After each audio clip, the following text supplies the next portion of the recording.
Well, we just finished a day here working at the farm, raining cats and dogs. We're getting the spin-off from the Cat 5 hurricane that's coming down on Honduras. We need to pray for those people because tin roofs, thatch huts, and light block with very little rebar does not work with Cat 5 hurricanes. Those people are in desperate trouble. We need to pray for their safety and protection.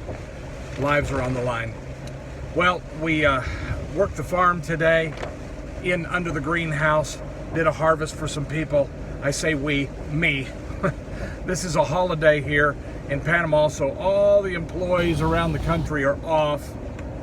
But gotta tell you, my heart just breaks because we brought a bunch of bags of food, put them in the truck today. I knew I was going to need them, and sure enough, here came the people.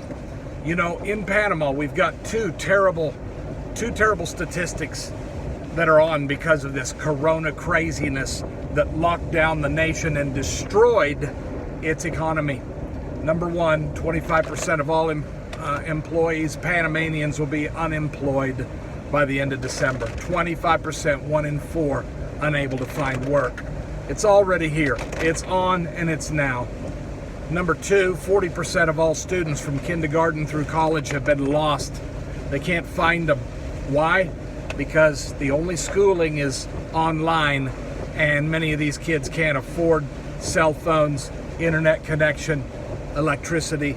If they live in a hut with a mud floor, how are they ever going to get online on a Zoom conference with their teacher? 40% are without education, and many of those students, especially among the indigenous, many of them, they got one meal a day, and that was the meal at school. School's been out for 7 months, since March. So what do you think they're eating? What are they eating? They're not. Famine is on. Just like Bloomberg announced, famine is hit in Latin America. COVID around the world is increasing and expanding famine by 80%, but Latin America is getting hit the hardest. 270% expansion and increase in the speed of famine in Latin America. Well, I was at the farm today. People started coming through, needed food. We started giving bags of food away. I had one young man who came, and he used to work for me a while back, but he left to go to school. And he came back today and he said, "Can I get a job?" And I said, "Man, I don't have any work right now." But he said, "I went to school, but it cost $20 a month for my internet connection, and I don't have it. So I can't go to school anymore, so I'm here to work." My heart broke. Kid's trying to go. He's well over 18, but he's trying to finish high school so he can make something of himself. And $20 a month, do or die. And so he's lost school opportunity. Now he's just trying to get some employment so he can help feed his mom and his siblings. He's the oldest in the family. So it's on. This is just a couple little stories around here, but it happens every day. It's discouraging. All you can do is keep your hope and your faith in the Lord. Keep praying and ask God, "Lord, make me an instrument, make me a pipeline to get supplies and hope and a future and your word to these people," especially after this world global elite crazy crap knocked them in the knees and just put them on their backs, and there's nothing they can do. They don't know what's going on in the real world. They don't know who's really doing this. They're just trying to feed their families or get through school.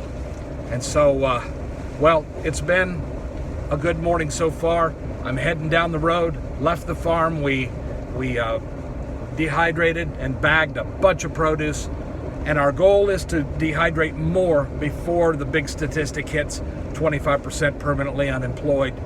We're gonna need to dehydrate more foods to help more people. Thank you for your love, your prayers. Thank you for helping me vent right now. And I know that the world is looking at a big election right now, but aside from the election, is a huge, huge,